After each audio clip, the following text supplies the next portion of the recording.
I never answer to no, man, I still go. Go, go, go, go, go, go, go, go, go, go, go, go, go. Hustle hard, hustle every single day. I'll be making moves till I'm buried in my grave. To the system, I don't wanna be a slave. I've been doing shit my way, or the highway. And in the driveway is a nice range. Cause I grind through the climb, I invite pain. You'll never hear me, bitch, nah, I don't complain. Just gotta flip the switch and you can go and obtain anything you want, anything you need. Your mind's got the key ingredient, it's belief. They deceive with the negativity, but I just slide right by that energy. Even when you feel low, you can still go. Even when you feel slow, you can still go. Even when there's no hope, you can still go. I never answer to no, man, I still go. Go, go, go, go, go, go, go, go, go, go, go, go, go, go, go, go, go,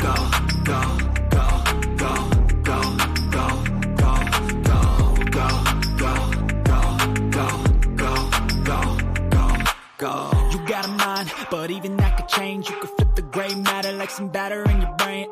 That's why they say, fake it till you make it A. And if you play that game, then you just might make a change.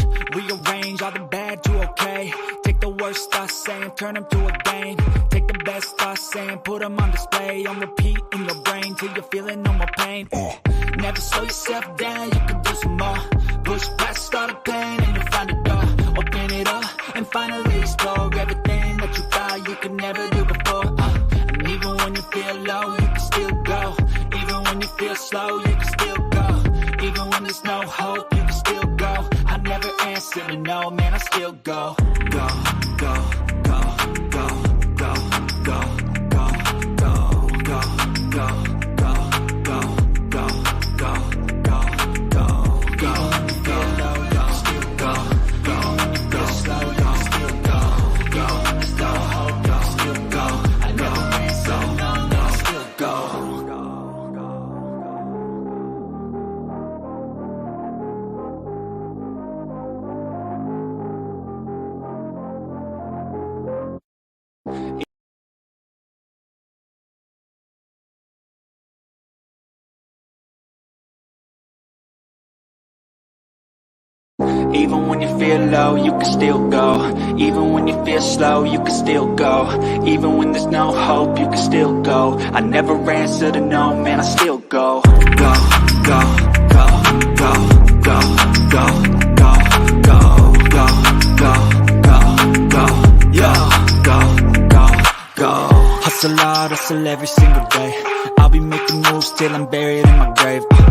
To the system, I don't wanna be a slave. I've been doing shit my way, or the highway. And in the driveway is a nice range. Cause I grind through the climb, I invite pain. You'll never hear me, bitch, nah, I don't complain. Just gotta flip the switch and you can go and obtain anything you want, anything you need. Your mind's got the key ingredient, it's belief. They'll deceive with the negativity. Even when you feel low, you can still go. Even when you feel slow, you can still. Hello, everyone, and welcome once again to another installment of the Sports Report Podcast. I'm your host, Mr. William D. Morgan. Got a cast of thousands with me tonight. Oh, I said my girl Erica down there. What's up, Erica? What's going on with you? What's going on with you? All right, we're going to go ahead and get this thing started. We got a lot to talk about. Got some XFL. A lot of this is going to be NFL free agency. A lot of moves that happened since we last joined you guys. But first, let me go ahead and bring everybody on. First, it's the president of this network. Let me bring Josie in. Josie, what's up? What's up, buddy? I see Miss Blaze in that bottom. And that handsome man down there finally joining us.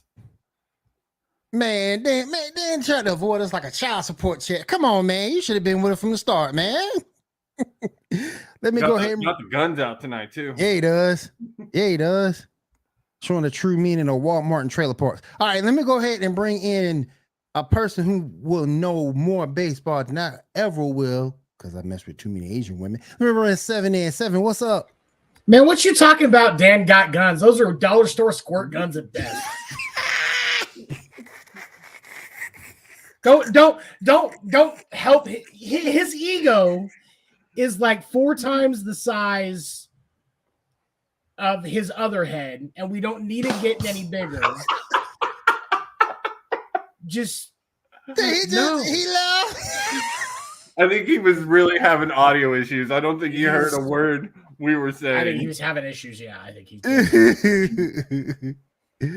Oh my goodness. All right, you guys. We got a lot to go over. We got Erica with us. Good to have you here. But the first thing I want to do, I want to bring up NFL free agency. A lot has gone down since we were last with you. If you can go ahead and start the huddle, Josie.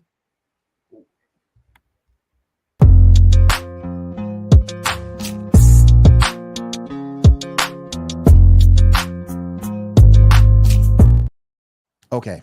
We got to start with A-Rod. I would be reminiscent. Hold on. I would be reminiscent if I didn't bring up Josie's Texans and give the Texans some props because they made some good moves today. First of all, no, that wasn't the main thing I want to talk about.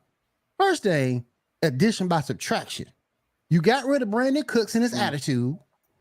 I'm a Saints fan. He started with the Saints, so I know all about that attitude. I feel like they could. I agree. I was glad he's gone. He's been wanting a trade since October. Especially, he's the last real remnants of the Bill O'Brien era. Yep. And on that team, and as good as he was this past year, this was his first year that he didn't have 1,000-yard season. He had some injury issues this year. He just wasn't, and I think part of that was motivation. He wasn't as motivated this year. And I get it.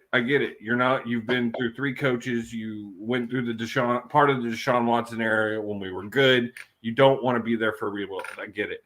But I feel like they could have gotten at least a player for him. Don't get me wrong. 5th round, 6th round picks, not a bad deal. I feel like they could have gotten something more for him. I guess a little bit more. Well, he gets traded to the Dallas Cowboys, giving them a much needed receiver. So congratulations to Brandon Cooks for finally getting out of Houston. As far as their moves today, they picked up a running back, Devin Singletary from the Buffalo Bills. 1 year deal. 1 year deal worth $3.75 million. He's going to be the backup. And then they also picked up a tight end that you guys desperately needed. Dalton Schultz from the Dallas Cowboys. Dallas had 2 young up and coming tight ends, so they let him go.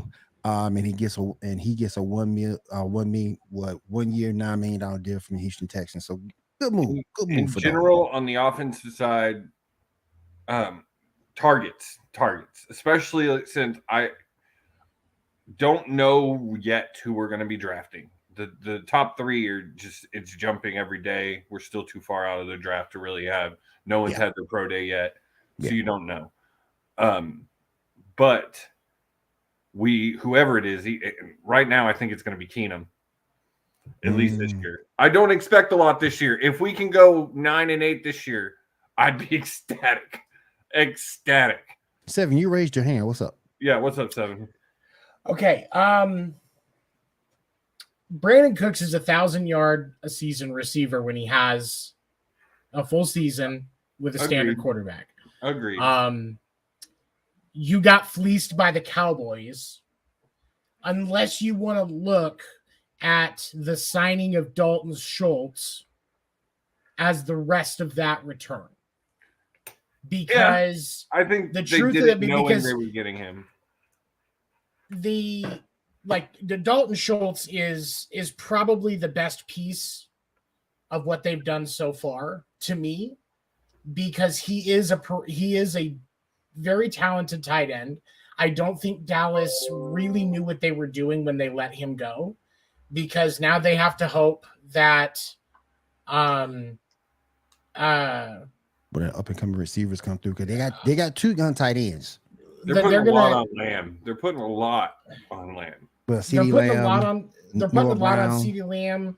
Brandon Cooks is going to be a good counter to that, but I think that they were talking about it on Undisputed this morning. There's a tight end that Skip wants them to draft out of Utah. Because I think that, yes, they have a couple of young tight ends right now, but I think the only one that anybody really trusts is Noah Gray. And in their playoff game, he had 2 catches for 21 yards. He was their second leading receiver in that game. But ultimately, for the Texans, I think a lot of it's going to come down to how they handle the draft and what they do at quarterback, because you're putting a lot of weight on a untested quarterback by putting that ball in the hands of a rookie. I am still of the opinion the Texans should have a veteran for their rookie to sit behind for at least a year. Nothing wrong with that theory. And if they would have signed, like if the Texans had signed Baker Mayfield, you give him the chance to prove in an environment with zero expectations, which is where Baker Mayfield fucking thrives. Give him the ability to prove that he's still got it. You get some draft capital out of him in return when he leaves, and you switch to CJ Stroud, Anthony Richardson, Bryce Young, whoever they end up drafting.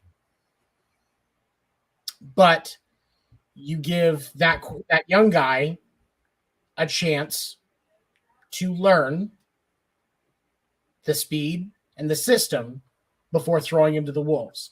Because quarterbacks out of the first round that aren't really that tested, that haven't got that chance, don't do very well. I would say 85 to 90% of rookie QBs. I mean, I would say guys like Mahomes, Allen, those are the exception, not the rule. Outliers. They're exceptions, not the rule. I mean, Yeah, I've said for years, I feel like every QB should stand behind a veteran at least for a year coming out of college. It's just different. It's just absolutely. Different. I mean, it's really hard. Like if you're someone like CJ Stroud, who doesn't come from a NFL style offense, but even the ones that run an NFL style offense, like Alabama, still have struggles.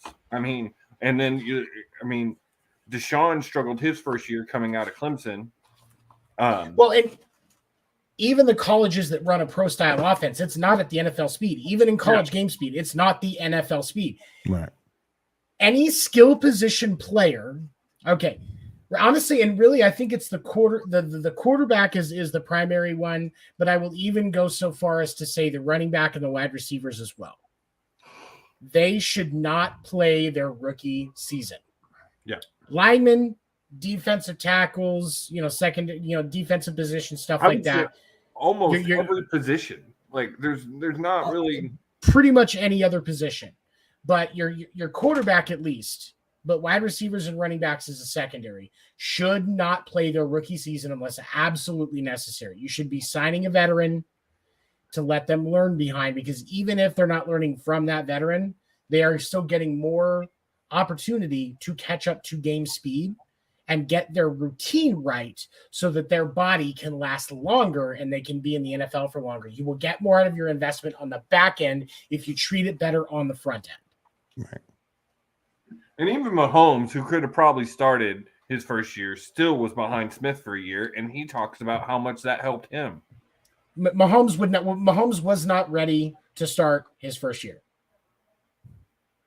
You hear that from and that's somebody who's wearing a Mahomes jersey.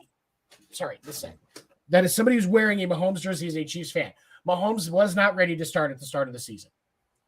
Mahomes himself has credited the things that he got to learn from Andy Reid and Alex Smith and the offensive staff in Kansas City for getting him ready. He wasn't even 100% sure how to read defenses when he got into the NFL. Patrick Mahomes was not ready to start. That year gave him a chance to be ready for that Week 17 start against Denver when he blew everybody out of the water and showed that he was fucking here.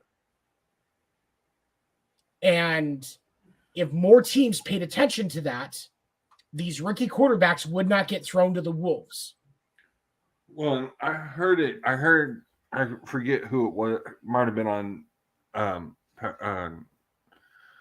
McAfee's, but they were talking about, and is it Anthony, the other QB in the top three? Is it Anthony Richardson? Anthony Richardson. How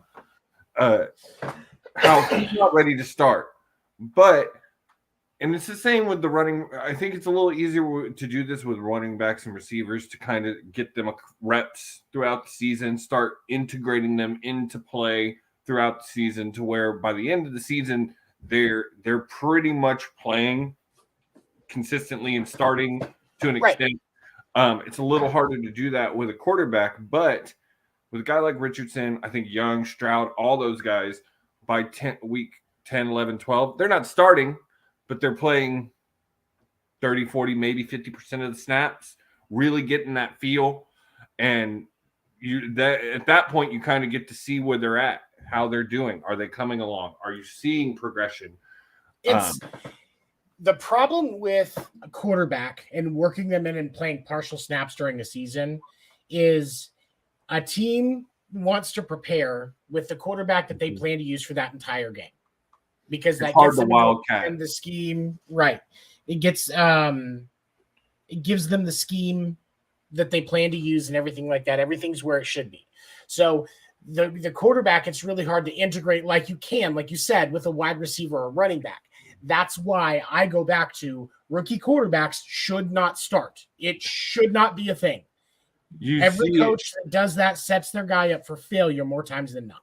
You're seeing it in the XFL with the defenders, where they're one of the first teams I've ever seen in pro football that's able to run a 2-quarterback system, like equally 2-quarterback system. Tamu is usually the 1 to 2 down guy, and his name is escaping me right now, but their other guy is usually their 3 to 4 back down guy because he's got legs.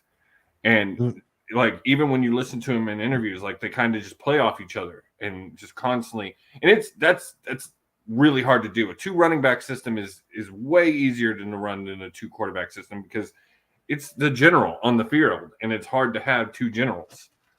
And you can't serve 2 masters. Yeah. Agreed. But they're having success with it. Now the only undefeated team in the XFL. We're going to talk more about that in a minute. But is that still a thing? Shut the fuck up. One thing I do want to bring up too that I thought was kind of interesting. We see a lot of changes going on with the Carolina Panthers, and they have the number 1 pick in the draft. Number 1. They signed Adam Thielen. They signed Miles Sanders. They look like they're trying to do a little something special. I hear they're really loving Anthony Richardson. That's what I'm hearing too. That was Adam Thielen, the team that they were talking about on McAfee, them drafting him and grooming him till like week 8, 9. I like that. I like that signing, because I still think Adam Thielen's got something left in the tank. Maybe not as a number 2, but definitely as like a number 3. I think Adam Thielen's on drugs. He said that Carolina is Super Bowl bound. Adam Thielen is on drugs. Oh, he's definitely on drugs. The NFL will do a random drug test on a player that does well in a celebrity NBA game. Adam Thielen says Carolina is Super Bowl bound, and that's why he signed with them over the Broncos or the Cowboys, who both have a better fucking shot of being in the Super Bowl than the fucking Panthers. And right Come now, on, NFL. Let's randomly drug test Adam Thielen. And right now, been a team. And now I realize they didn't have the number 1 pick from the legitimate way they traded for it, but I don't think there's ever been a team with the number 1 pick to go on to win the Super Bowl. So Thielen, you on drugs, buddy. And right now, without them drafting anybody, your starting quarterback is Andy Dalton. You ain't winning nothing with Andy Dalton. Dalton is a good to great quarterback. He's a bridge quarterback. He's a serviceable mid. He's a bridge quarterback. When I say good to great, I'm meaning like still low level. He's not the elite. He's not even like amazing. Like, good to great is mid. He's not lousy. He's can get mid you with the right scheme. Yeah, he can get you 10, 11, maybe 12 wins. Get you in the playoffs, and that's going to be about it. He ain't getting you 12. I don't know that he's getting you 12, but he can get you north of 500. He can get you 9 and 8. We have. Are the guns alive? We have the man, the CEO. Look at those. The CEO of Walmart and Trailer Parks in the building. What's up, Dan? Sorry, guys. Had a Walmart and Trailer Parks karaoke night last night, and my sound settings were a little bit tweaked up. So talk shit on this man. Look at those traps. He was doing karaoke on his PC. It's my fat neck. I thought that was a Broncos hat you were wearing. I was wondering if maybe it was a sign for help. Broncos country. Is that Chester Cheetah? Is that Chester Cheetah? Anyway. That is Fall City Tiger. I think his name is actually Chester the Tiger. Dan, I gotta tell you the story one time about a crazy girl I knew from Fall City once. Two more things. Really? Two more things I did want to talk Makes about sense. that happened since we've been gone. The Dallas Cowboys. Sorry. The Dallas Cowboys released running back Ezekiel Elliott. He is gone. He is out of there. Are y'all surprised he hasn't been picked up yet? No. I ain't. He weighs too much. He's too fat. So you don't think anybody's going to pick him up? Nope. You think he's going to be out Not, the not physically, no. They're not going to pick him up, no. What do you think any of those owners have ever been to the gym? Like, I know Jim Irsay goes to the sauna in the gym to sweat out the alcohol every morning to relieve his hangover. But outside of that, when do any of these owners go to the gym? I think the only thing you might be able to do with Zeke is a goal line back. Best case. Jim Irsay's Best got case is a goal ginger line back. tan. You don't Best think there's case. one team that here's what's gonna happen. Here's what's gonna happen. Around week 8, week 9, week 10, somewhere in there, some team's gonna realize that they're a solid goal line back away from making a push, and they're gonna sign him for like $2 million for the rest of the year, and they're gonna try and help him get a Super Bowl ring. That's what's gonna happen. So is Zeke's career over? Yes, Zeke's career's been over for 3 years. I think it Yeah, is. it's been over for a second. His big contract was the crescendo in this. He was just there. He was in the just book there. of Zeke. He was just there to collect the Book check. Ezekiel. He just wanted to get that check. Zeke had the Dan Warner method of playing football. He got a very fat contract and proceeded to sit on his fat ass. That's exactly what he did. Just started doing chick The workouts. man's yard per carry was 3.8. He was below 4. Like I say, goal line back. Maybe somebody he was decent on pass protection. Other than that, you ain't touching Zeke. But Zeke's more than welcome to come on the show whenever he wants. Yeah, he can come Absolutely. So much on the show. He come on the show. Come and rip 7 up. He can come on the please. show now. We'll give him a couple of corn dogs. Hey man, you want some corn dogs, man? You know, Diet Coke. You know, Well, now he's not going to come on. Thanks, Will. You be good. Diet Coke, couple of corn dogs. You think a man that rich even knows what a corn dog is anymore? So can we talk about Rodgers now? You mean a falafel?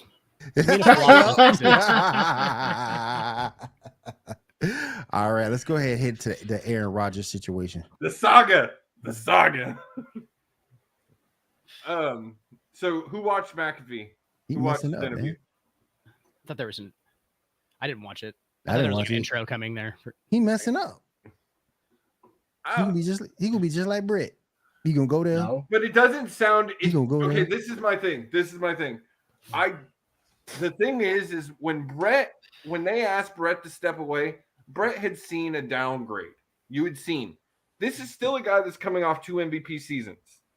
He had a quality season with a crap team this year. Almost made the playoffs. And We're like he said, mediocre for him, a career best mediocre for him, like he said. We've said it on this time. The Jets have a stacked team. They've got one of the best top 5 defenses in the league. They've got rookie of the year. They had another guy who would have been rookie of the year had he not gotten hurt. They got a bunch of dogs on that team, and but the question is he going to be comfortable sitting behind Zach Wilson and being a backup quarterback? he's not going to back up Zach Wilson. Once it's final, I want to see Zach's reaction, because have y'all seen Zach's comments? The fact that he pretty much said he doesn't ever want to sit behind a veteran. Oh, he done. Cut your losses. Hey, but my thing about him going to New York, I don't know if we want to do it, because that media up there will kill you. That media will destroy you. It's one thing to play in Green Bay, but they love you. It's one thing you gonna get thrown to the wolves in New York by that media. His first loss. Do you think Aaron Rodgers' ego is ever going to get destroyed by anything ever again? No. Let's be honest. No. It's impenetrable. I think he'll be all right. Honestly, he actually has the right attitude for New York media. Yeah. Because they're gonna be like, "Hey, fuck you," and he's gonna be like, "Hey, fuck you." Like it's just gonna be a mutual And all the New York media is gonna be like, God damn it, I respect this guy. Exactly. That's I need you to go Honestly, fuck if he yourself. Damn it, speaks their language. If I he need you could to go just fuck take yourself. the That's Jets what to this a is. championship, New York would see him as a god. Super He ain't Bowl, getting- he I don't ain't- know if that he happens, ain't but getting- if he could get if he could get them to the championship, New York would see him as a god. he ain't I getting mean, past K. He ain't getting past KC. He ain't getting past Denver. And Aaron Rodgers has already seen God when he had the hands of his 1,000 ancestors Feeling up on So- him. telling him that they are proud of him and everything he's done.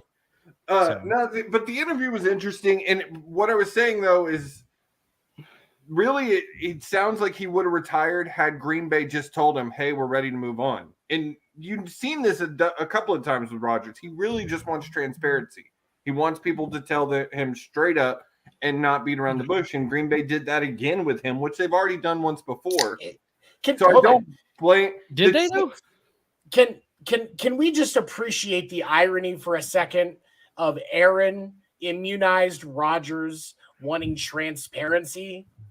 Can we appreciate? Let's talk about the the- fact that he's the about subtle- to sign with the team that designed with their owner who owns the company that designed one of the vaccines. Let's talk about that.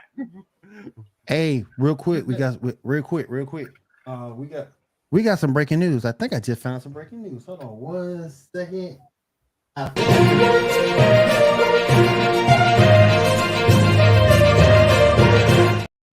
This is interesting to me. Okay, so Devin Singletary moves over to the Houston Texans, signs with them. Okay.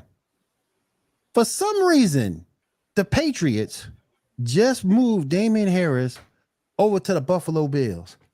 Now, does this mean that we see Josh Allen rush less and throw more, which could be a bad thing with his interception ratio as of late? This season is going to prove that Josh Wilson Can't even get his name right. Josh Allen God damn it. That's Josh Allen Mhm. is not the guy. is going to be far less than what was originally expected of him in Buffalo. Is he still a great quarterback by human standards? Sure. But he can't close. He's tier The 3. sprinkles are for closers. No, he's tier 2. Don't I ain't gonna say tier disrespect him. 3. That's disrespectful. He's tier 2. Yeah. But he can't close. He talks shit, makes his teammates fight for him, which is a reason I have zero respect for him anymore. But he also when he's not using his legs, he's not worth as much as when he does. I understand that Buffalo is trying to save him and keep him from getting injury because of the fact he is getting older. It's not if, it's when. Right. I get it. That's And what you're- was you- interesting. You have a bag that you have to give him because you're Buffalo. You have to pay Josh Allen. So what they're left with is he's going to be the new Aaron Rodgers, only he's not going to get an MVP or a Super Bowl. And that's thought it was Maybe interesting. Kirk Cousins 2.0 at the end of his career. Oh, That's good the- God. And I just thought it was 2.0 better. I said better. And I just thought it was interesting because Damian's coming off injury last year. So for him to get for the Patriots to release him as good as he's had been up until last season was kind of interesting to me because he was doing pretty well with the Patriots. So to kind of see him go to somewhere else, that's kind of interesting to me. And division rival too. Yeah. Josh Allen's, I mean, at this point, I think you guys are vastly underestimating him still. He's 6'6", 270. That's All a right. truck. That's a truck. He can carry the ball. Everything. He can carry the ball. When does he get injured either? When has Josh Allen been injured? That's so true. far? But I'm just saying, will he be as effective? Because now you have a definite running game now with Damian. They tried with Devin Singh, no. But now you have a verifiable running game with Damian. He's proved he could be the guy to carry the rock 20, 30 times a game. So now that you take that away from Josh, will he still be effective or will he throw more interceptions as we saw in the playoffs? I mean, a good running game always helps the quarterback. There's no arguing about that. So like, yeah, I totally get what you're saying. Like Damian Harris can take the load off, but like he did, and Tony, you're right as well. He has to be able to run the ball to be Josh Allen, though. Like there is still an element of that, but like he can still run the ball, bro. He'll be all right. Like if you back him off and if you do it more selectively, it's better. Obviously, you can't just go, oh, he's dropping back. Like, oh yeah, Josh Allen's going to run the ball now. Like that's kind of what it's been. There's been too much like they know that it's coming, and you can't just like let NFL defenses know that it's coming because it doesn't matter if you're 6'6", 340 and you can run. You know, you're gonna get beat up in that kind of situation. So yeah, I mean, I think Damian Harris definitely helps him. I don't think that it takes away his effectiveness at all. I think it helps him if anything. You have play action pass now. It's great. I mean, you know, because Devin Singletary is not a threat ever. Devin Singletary is a third down threat. He's a third down catching the ball to the backfield threat, but like that means he's not somebody that's going to take 20, 30 times a game. No. I think a lot of the problem is in these coaches in Buffalo, to tell you the truth. Like you need to figure out a way to use Josh Allen effectively. I don't think it's really that. I mean, it's obviously difficult, but I don't think it's really that hard to like figure out a way to use him more effectively. The reason why I'm out on Josh Allen comes down to the simple fact that he led the league last year in red zone turnovers. Like, and previously, up until then, really turnovers weren't a problem for Josh Allen. Losing Dayball was hard for Josh Allen. But he collapsed last year in that regard. And when you look at the receiving core of the Bills, don't get me wrong, it's not bad. No. But you can't tell me that he's going to have improved options. Yes, his decision making gets better, but instead of throwing 10 red zone touchdowns, or red zone interceptions, he throws 9. That's still a problem. And that's why I think the effectiveness of Josh Allen is going to be decreased, because that's not a problem that just goes away. I think there's a lock-in problem on Stephon Diggs too, because after Stephon Diggs, that receiving core goes big nosedive. I mean, Gabe Davis has made look good because he has Stephon Diggs, and you can obviously operate on single coverage on the other side. Like that's probably the only reason that Gabriel Davis has probably looked like a legitimate wide receiver. Right. So I think there's definitely significantly, yeah, there's definitely a Stephon Diggs lock-in on Josh Allen problem, which you can totally get. Like Stephon Diggs is a freak, dude. Like I get it. Like you can't. That's what it is right now. It's too one-dimensional. It's like everybody knows what the Bills are doing all the time, and they're trying to like force this narrative, and they have. That's the thing. Like their offense was awesome last year. Still, with all the red zone turnovers, it was still great. Like both you and I called him an MVP really early. We were like, all right, that's the MVP. I was saying it too. Yeah. After that first game, I called it. And you know, it didn't work out, but like obviously the guy's got the potential to be a tier 1 quarterback, and I think it's a lot with the coaching staff. They need to figure out a better way to use all these guys in a way that's not like, hey, everybody sees it coming, because right now everybody sees it coming. Well, and I agree with you on. Like I said, I think a lot of Josh's interception issue was Daboll. I mean, look what he did over the Giants. That dude turned that dude into $140 million quarterback. Yep. And it's literally his name is White Michael Vick, sir. Respect him. White Michael Vick. I like it. So you got the White Michael Vick, $140 million. And oh my gosh. I mean, Daboll he's the king of quarterbacks in the getting a quarterback to bring down. I still think that's a mistake. Oh, I 100% agree. Because you got Saquon Barkley sitting right there on the franchise tag. Now I know running backs have been devalued as of late, and I get that, and I understand that point. But there's not when he's healthy. That's a bad man, and it's. I guess it came down to pick your poison, but to me, it did. They told people that if they couldn't get him to sign to a deal, they were going to offer it to Saquon, and then franchise tag. Now Danny Dimes, right? Danny Dimes, or the White Michael Vick, sir. White Michael Vick. my thing is White Mike. White Michael Vick. Yes, Hashtag respect White White Mike. Michael Vick. Hashtag White Mike. As long as Brian Dable is to Daniel Jones, White Michael Vick, what everybody thought Bill Belichick was to Tom Brady. Yes. So let's just be clear 100%. with that. Like Right. this is what it really looks like. Okay. Yeah. But with the Giants, with the money that they invested in Daniel Jones, I think it's an overpay. But I'm a white guy that just talks sports. I don't play it. So guess what? I'm probably wrong. But here's the deal. They should be investing more. Right? They should be investing more right now in their offense. They should have gotten Brandon Cooks. Honestly. Yeah. They should be trying to get D-Hop to come to New York. Well, that's right still now. I mean, I don't think he goes to the Giants. He's going to end up somewhere. I don't think it's the Giants. Honestly, he's been linked to the Patriots right now.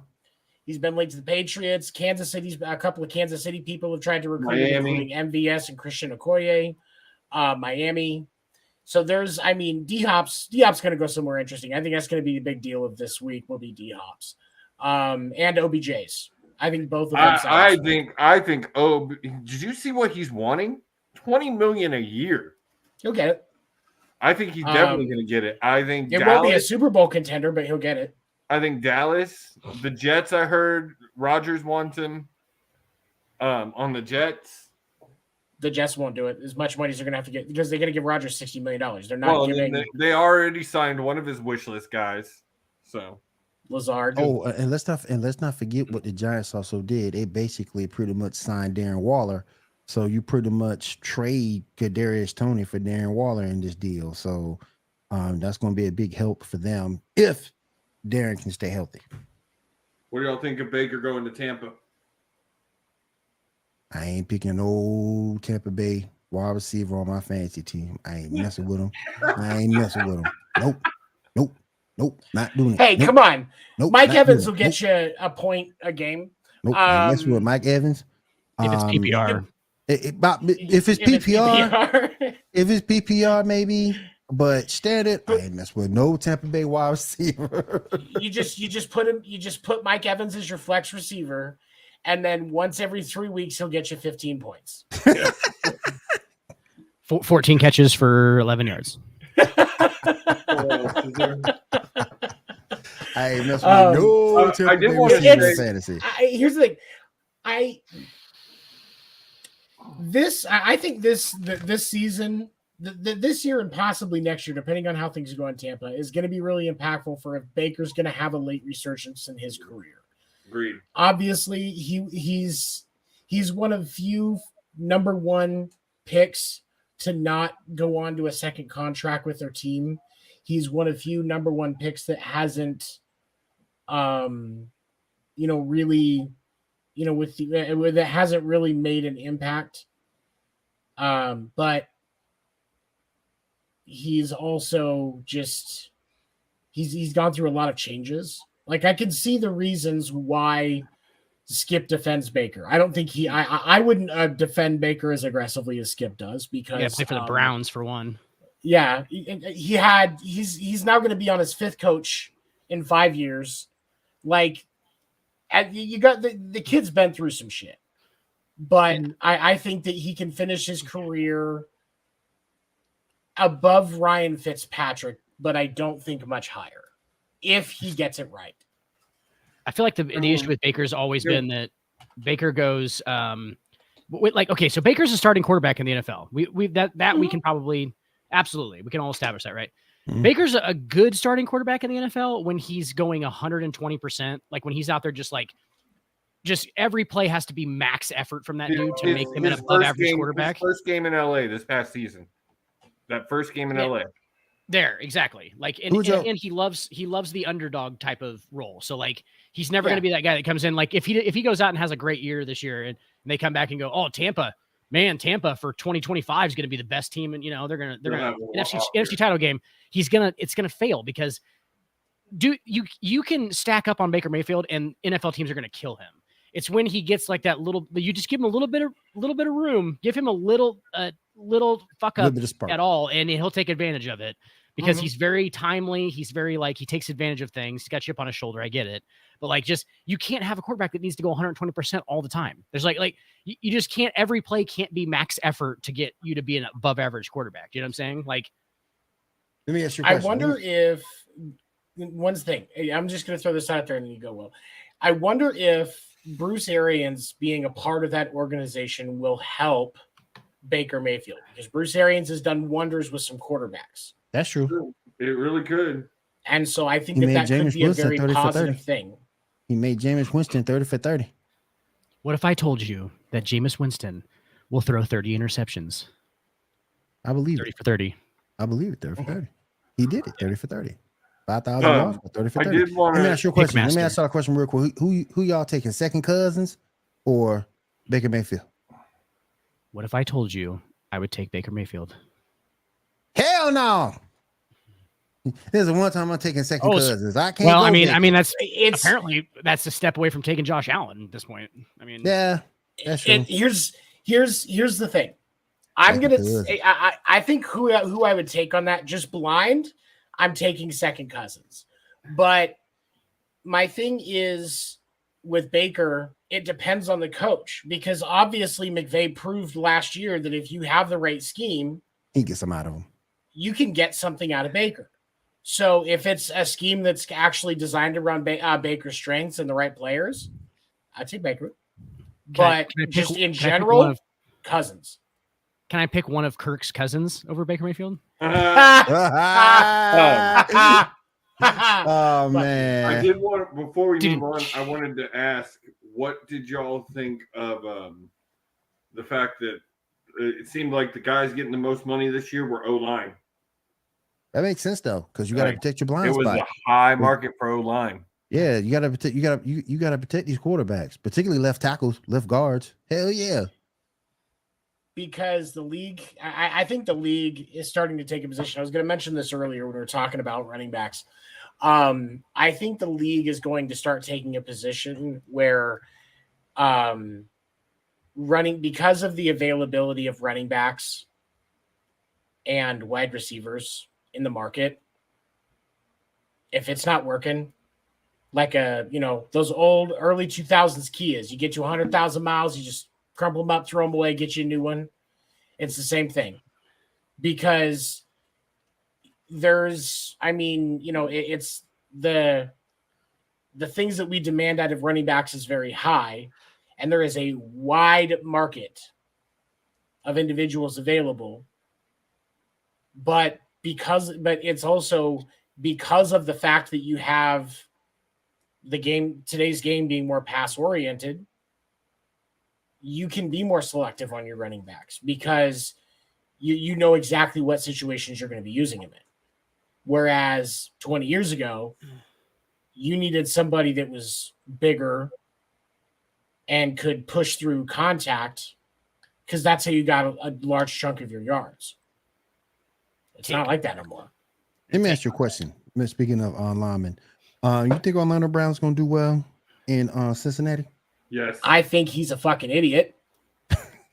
He turned down a 6-year deal last year that would have made him more money than he's going to make now. Orlando Brown is a fucking idiot. Apparently he's a turnstile too.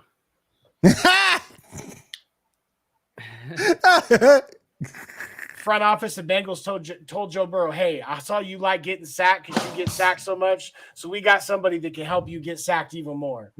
And Exhibit was standing there, and Joe Burrow had no idea who he was. But he was like, oh, my dad heard one of your songs. That's what he was saying. Oh, no. His dad, my dad used to watch you on Pit My Ride. Yeah, that dude. They gave that dude a 4-year deal worth $64 million. The Bengals did. He turned down a 6-year, $140 million deal last year. He's a fucking idiot. He's a fucking idiot. Stupid. You can't tell me you want to get away from a Super Bowl championship team every year, or at least a contender team if they don't win. to go play their ugly stepsister. To go play for their ugly That's stepsister. pretty much what it is. Ugly stepsister. That's pretty much what it is. I mean, Joey B had fucking Patty Mahomes' number until this year, if I do recall correctly. So, it's stepsister might be the hot one. You mean you're gonna go to the new rival of Kansas City, Bengals? You're gonna go to the rival and give Steve Spagnuolo the ability to just scheme against you for an entire game pretty much every year, at least during the regular season, if not during the fucking postseason. Are you serious? No, let's go from keeping an entire game without Patrick Mahomes getting sacked. Oh, and it was in the fucking Super Bowl. So obviously the cohesiveness of that line had finally set in, because in the second half of last season, that line was much better than it was in the beginning half of the year when I called him a fucking turnstile. Now he's going to go to a new line with no cohesiveness where he gets to turn back into what? A fucking turnstile. Are you kidding me? It's like he's no good against edge rushers. No good. He's a bit too big. In scheme, he should probably play right tackle is what it is. And he's big in it, which is where he was before fucking Veach was like, "Oh yeah, I'll move you over to left tackle and pay you." Veach's only weakness is that he doesn't draft offensive linemen particularly well. He does like the big dudes who don't tend to move the best, and he likes flashy offensive linemen. It's almost like a guy who doesn't know offense, drafting offense, but he does know offense. It's just offensive line he doesn't know. His thing, I think he gets too distracted by the movement in sweatpants. Yeah, like we talked about. He gets distracted by what they do in pajamas, and doesn't pay enough attention to what's on tape of actual game for some of these offensive linemen, because that is his weak point every time. Oh my god, Orlando Brown looks really good in pajamas. Yeah. He does the. Are you concerned? He does this thing really good.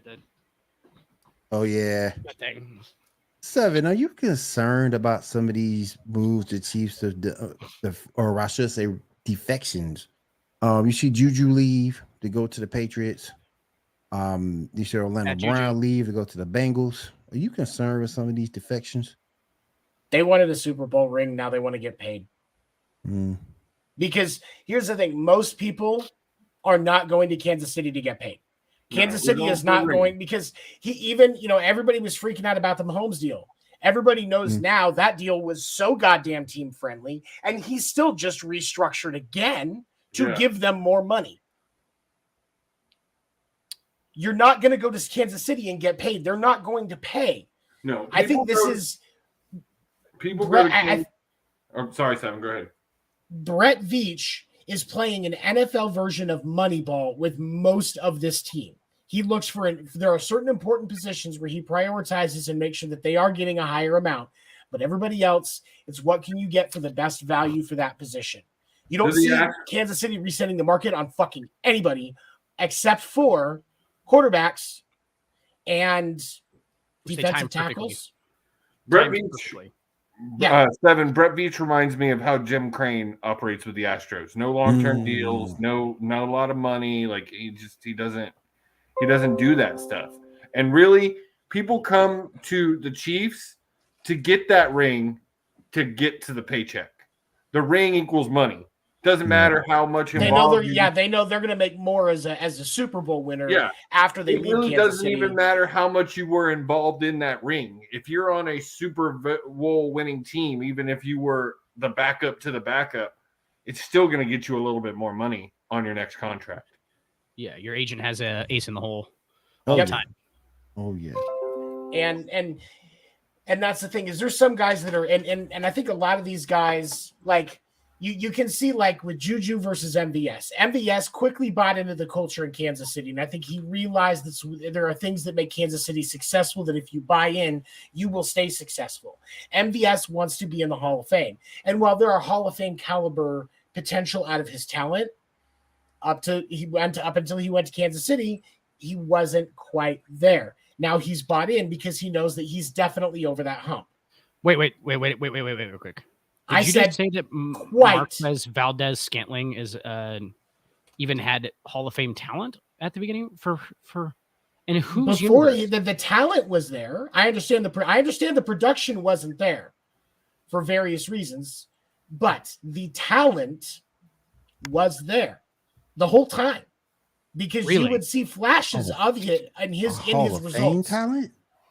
Again, the production has to be there too, and I understand that. I'm not saying, and I wasn't saying he was a Hall of Famer before, but the talent was there, the potential was there. Now he sees that he's in a place where he can actually pull the production part of out that because the talent was there the whole time. We saw flashes of it the entire time that he was in Green Bay. I see. Me and Will are just saying we didn't see those flashes at all.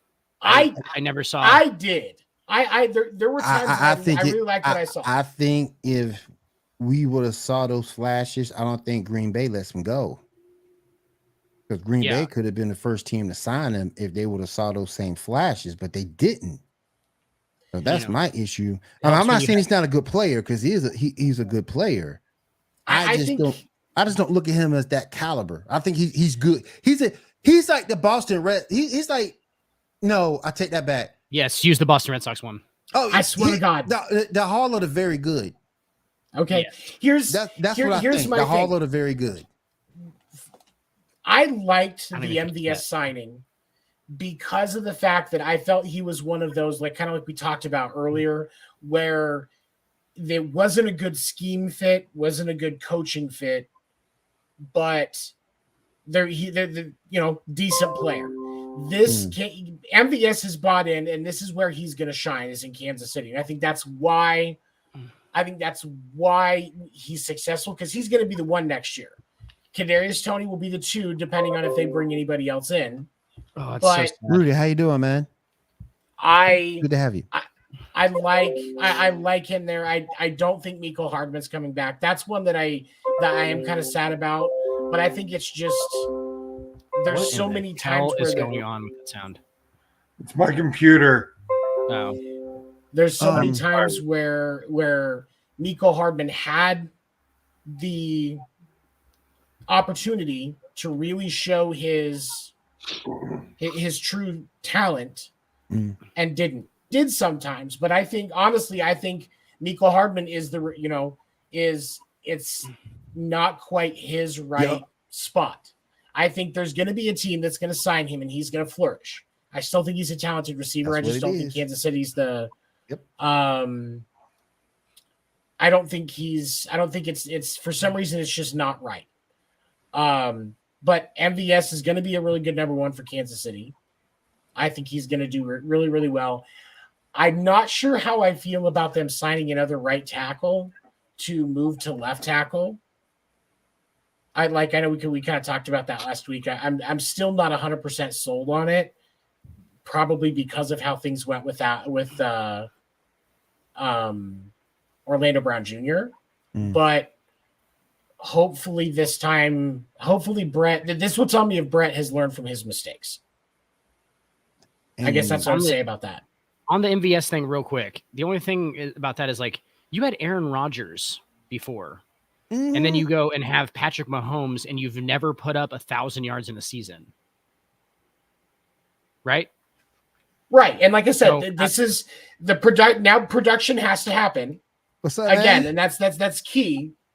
What's going on with the Thanos? Appreciate you being here. Heisenberg. I love that. I like that. Awesome. It's the picture's even better. And you're right. You put it back up again. Yeah. The production hasn't been there. I'm not denying that. He does need to produce. But when you look at all of the drama of being in Green Bay and the distraction, and like I said, not the right scheme, not the right environment for him, whereas he has started to produce since he's been in Kansas City. But so this year is make or break for MVS.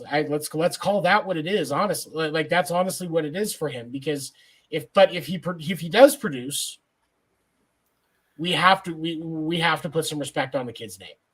Or you just have to say, hey, he's got Patrick Mahomes and Aaron Rodgers throwing to him, and it's the only reason that he's ever been halfway good is because he has. But you just talked about the fact that he didn't have 1,000-yard seasons with Aaron Rodgers. So are we going to have to say that because Aaron Rodgers, Patrick Mahomes got him over $1,000, that Patrick Mahomes is better than Aaron Rodgers because Patrick Mahomes got him MBS above that mark? Is that we have to? Is that what you just say that MBS obviously needs a lot of help to get 1,000 yards, is what you say. He's really not that good. He's really not that good. Pretty much. Like, I mean,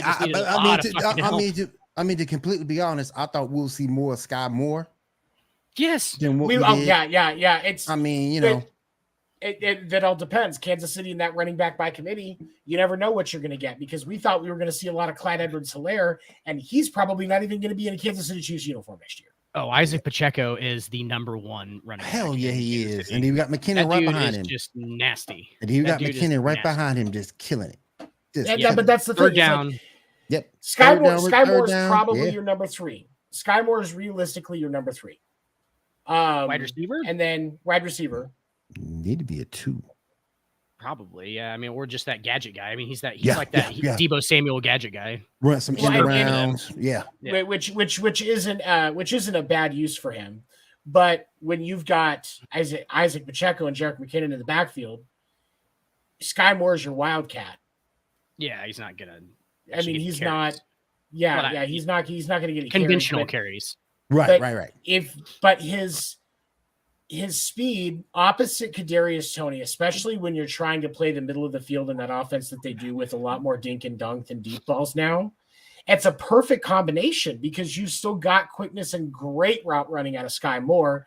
And then, of course, when you've got Kadarius Toney on the other side, who's just quick and great in the cut, like that's perfect. That makes you able to be very efficient using the middle of the field, doing to them what they want to do to you, which is keeping their offense off the fucking field and tiring out their defense so that you can get that nice 40-yard bomb and then go back to the side and wait for your defense to kick ass.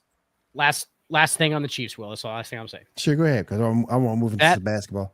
Yeah, that that guy that runs the basketball here is, just a hard worker, straight down the middle. I got it. But yes, absolutely. What was that? Excuse me. We'll address that later. No. What the Chiefs really need, Tony, is a good solid tight end. They haven't had one of those for years. It's been a long time since the Chiefs have had a good solid tight end. Talk to me about the drug Okay, Dan, you need to stop talking. We don't have drug tests at Sports Report right now, and if you keep saying dumb shit like this, Josie's going to institute you, and we're all going to I'll fail every one. Oh my gosh, Dan, there will be one in the mail next week. This team has had 2 of the greatest tight ends we've ever seen. Solid tight ends, what I need. This team has had 2 of the greatest tight ends in history. I feel like you had Patrick Mahomes Gonzalez, and now you good got Kelsey, and you also need a tight end. Oh my gosh! They just need a good solid tight end. Oh my gosh! Good solid black tight end, Will, is what they need. 2 of the top 3 tight ends in NFL history came from Gonzalez Kansas City. and Kelsey. Hey guys, it's not funny when you explain the joke after I do it. You're explaining the joke now, and you're explaining the joke. Anyway, we got some NBA to cover. We got some pro wrestling to cover. Then we'll wrap things up with the MLB. Let's go ahead and move into the hardwood.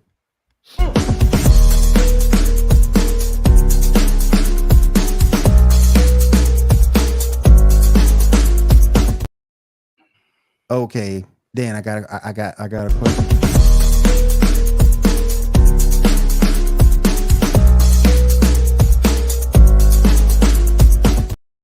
What in the hell is going on around here? What's going on around here? Anyway, let me. I know he did. Let me ask you. I didn't. Guys, I have mine in full screen. I do nothing during the Sports Report. Producerial wise, I do nothing. Let me ask you. Erica's do it. Let me ask you a question, man. we're coming down to the turnpike here. We got some meaningful games going on in the Eastern Conference right now. Who you picking out that East? Bucks, Sixers, or Celtics? Who you picking out that East to come to win? I mean, it's hard for me not to pick the Bucks, honestly. I just think that just because they have the grind it playoff, like the games, like Giannis Antetokounmpo is the greatest game 3 or 4 playoff player of all time. Okay. He's not going to be the guy, the only hit against Giannis at this point. And if Giannis had any like late game, if Giannis was the guy who took the last shot, he would be in the GOAT conversation. Honestly, I think he's in the top, like if he was able to take last shots, if he was able to create his own last shot, like that's obviously that's a skill that's clearly incredibly hard. And I'm not just saying like, just throw it in there. But if he had that, I think that he's in my GOAT conversation for sure. I think he's already up there in some people's minds, but like he's the greatest like 1 through 5 game in the playoff player ever, because he'll just grind you out, dude. And they're going to win games in the Eastern Conference playoffs. The Milwaukee Bucks are going to win games purely on the fact that Giannis Antetokounmpo dominates games during the heart body of the game. Giannis is always the best player on the floor. The last 2 minutes, that's the difficult part. And they know that they can't go to him in close games, or they can, but it's just like, it's very hard for him to create his own shot, things like that. But like, just per like games 1 through, 4, just in the middle, he's going to win a bunch of those games, dude. Like, so he's just like the best playoff player that's not going to get you the last shot, basically, is what I'm trying to say. So like, it's hard for me not to pick the Bucks. Obviously the Celtics showed last year that they can go to a finals. But the most interesting thing about Jason Tatum is that, that his kid apparently is just let on the court at any time. His kid can just run onto the court. I don't know if you noticed that. It's really weird. I need the Sixers to form an identity is what I need them to do. Are you going to be an all-out scorer team? Are you going to be a defensive-minded team like you were in years past? What are you? I still need to see an identity from them. When that falls on Joel Embiid to pick an identity, doesn't it? Because Joel Embiid defends the rim sometimes, and sometimes Joel Embiid is playing offense the whole game. So like, Joel Embiid's a freak. Don't get me wrong. I mean, Joel Embiid, per like today's NBA, is the best center. Like the way the NBA is played today, he's the best center like you could basically have. Like obviously he's the best center in the NBA, but like he evolved really well with, or was already like that when he came to the NBA. So I think it's a lot on him picking it, because I think that the rest of this team follows him through any kind of identity issues. Like on the floor, that guy's the leader of that team. Off the floor, there's many things about Joel Embiid that are very mysterious and weird. So let me ask you this. Let me ask you this. Is Embiid your MVP? Well, we ain't picking fucking Nikola Jokic to do it again. I'll tell you that much. Nikola Jokic is not the goddamn three. You know who's never won 3 MVPs in a row, Will? Jokic. Michael Jordan never won 3 MVPs in a row. LeBron James never won 3 MVPs in a row. Nope. But Nikola fucking Jokic is on the brink of his 3rd straight regular season NBA MVP. Yeah, go get it. It's a guy who has the physique of a baguette. Okay. They're dominating people. I think a man that can't jump 2 feet off the ground is in the running. Which is the weird reason. I think that's why he's getting MVP awards. Is because people are like, how in the fuck is he doing it? Is this fucking Gumby motherfucker out there just dominating? Like it's, but here's the thing. No, and like, and you guys are right. But here's the thing that we have to remember: the definition of the MVP. That player, if you take them off that team, they don't produce anywhere near as much as they do. Nikola, every year, Jokic just straps all those black guys onto his big Serbian back and just walks their big ass through the season, carrying them like a motherfucker. Trouble my back. Let's go. And I'm not saying that Jordan didn't carry his teams. I'm not saying that LeBron didn't carry his teams, or that Jokic is a better player than Jordan or LeBron. But by the definition, I can see why he's a front runner. But by the definition, then LeBron James should have won 8 straight MVPs from 2013 until 2020. Look, Of course he should Look, have. and you talking to a Jokic fan. I love Jokic. I love him to death. I don't know how he be doing what he be doing, but he gets it done. But ain't no way in the world he should win MVP a third year. Ain't no way. There's Embiid no is way. playing too well. Freak. Giannis is playing too well. No. So, well, I guess to answer your question in a roundabout way, no, I don't think that. Yes, I guess yes, I think that Joel Embiid should be the MVP. Anybody but Nikola Jokic at this point, because I just feel like for my sanity, I cannot have him win a third straight one. Come on, there is some very glaring problems with that. And the fact that his team has primarily been healthy. That's and we've been the guys that have said, if a guy's an MVP, give him the fucking MVP. Like, it doesn't matter if he's won it 2 straight years in a row. We've been that guy. But I'm telling you right now, even if Nikola Jokic is the MVP, we are not giving Nikola Jokic a third straight MVP. It's just not. If you're not going to do it before, you don't change the rules now. I just think that his team's been primarily healthy. Murray's been primarily healthy this season. And he's got a good supporting cast there. I just don't see it, because if you don't have Embiid on that roster, who gonna do it for you?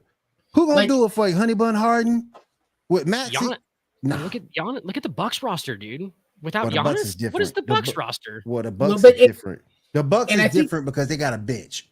So I'm not saying they'll be a leading team. But they will still be right. They'll still be playoff bound, right? But let's look at the Nuggets, though, because when we look at the numbers that the Nuggets are putting up this year, as far as when you think about we'll go with their starting 5. Okay, Nikola Jokic is 24.7 points a game. Jamal Murray is 20.1. Michael Porter Jr. 17.2. Aaron Gordon is 16.6. And Aaron Gordon's balling, by the way. Yeah, and I think Bones Highland is injured, isn't he? So it could be Caldwell Pope, and he's at 11.1. Bones Highland is at 12.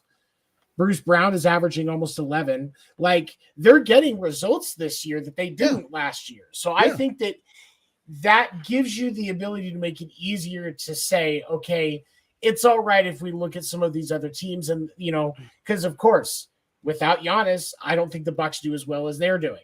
Without Jason Tatum, the Celtics certainly are doing what they're doing, and without Joel Embiid, the Sixers sure as fuck aren't doing as well as they're doing. You depending on without Embiid, you depending on Honey Bun Harden. That's what I'm gonna call him from now on.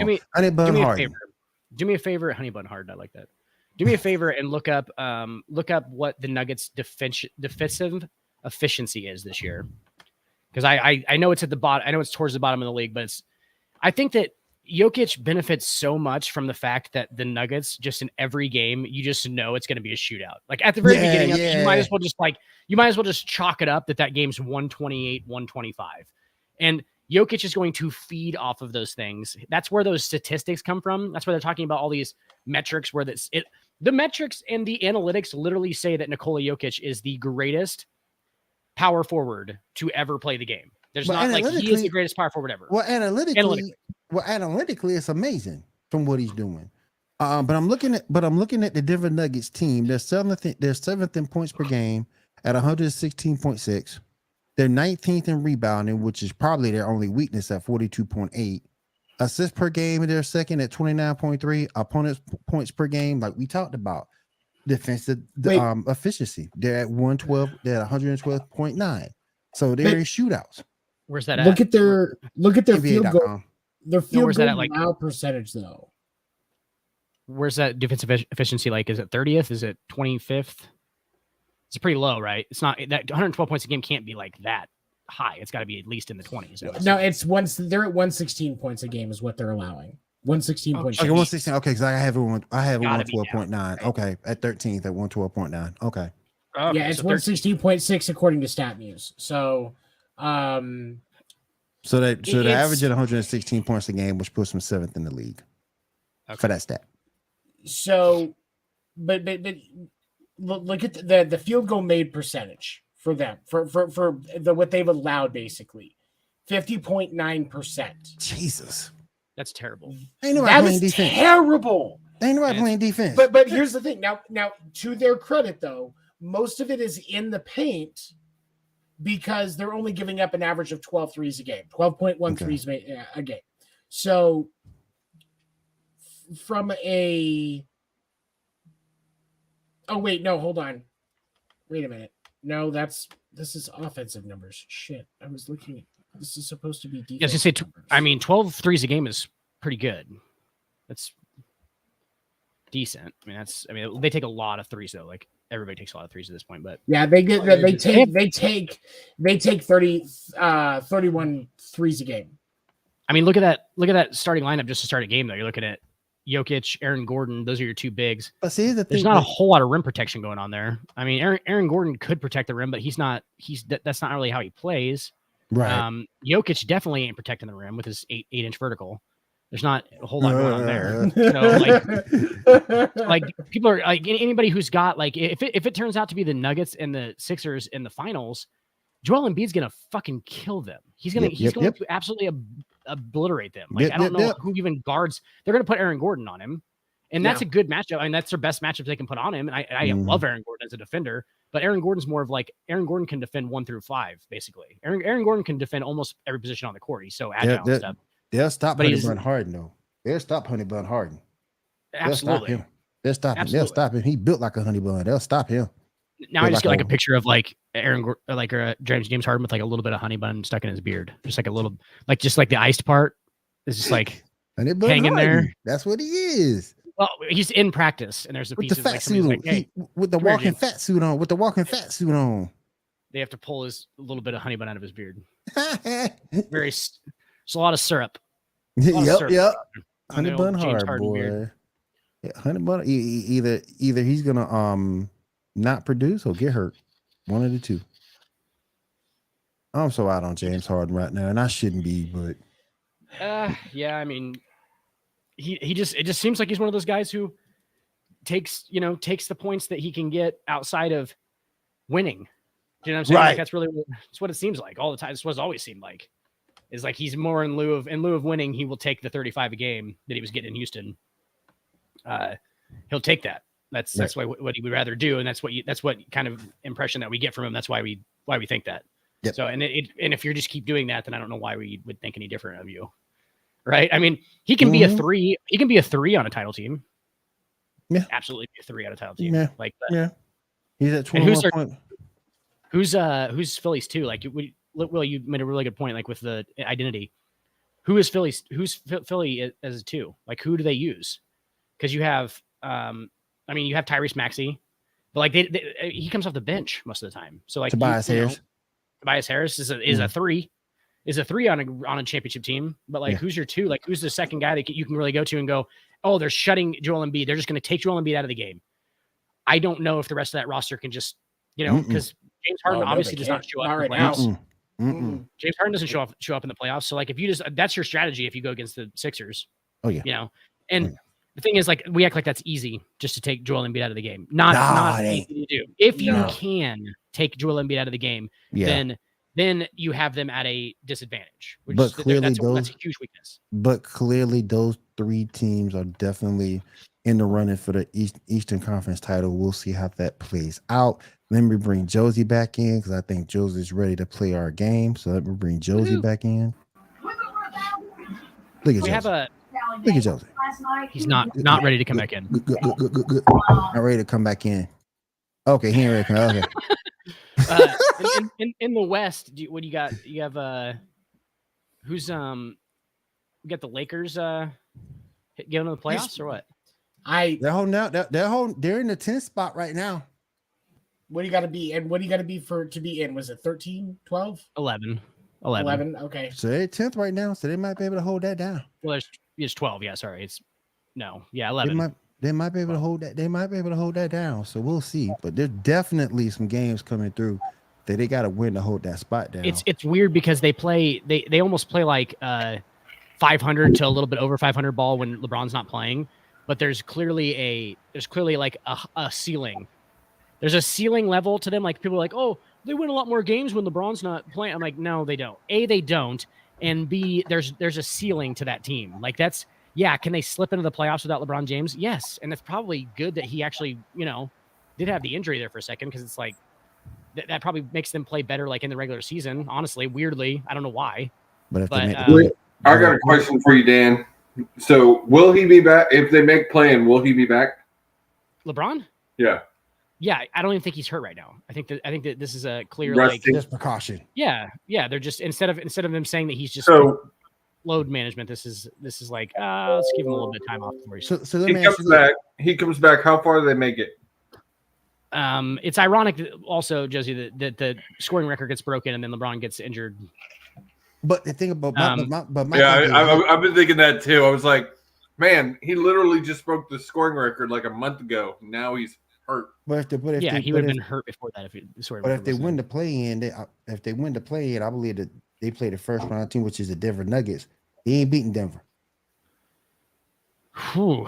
Yeah, I mean, they match up really well against Denver. Actually, they match up really well against Denver is the thing. They Like ain't if it's, beating Denver, though.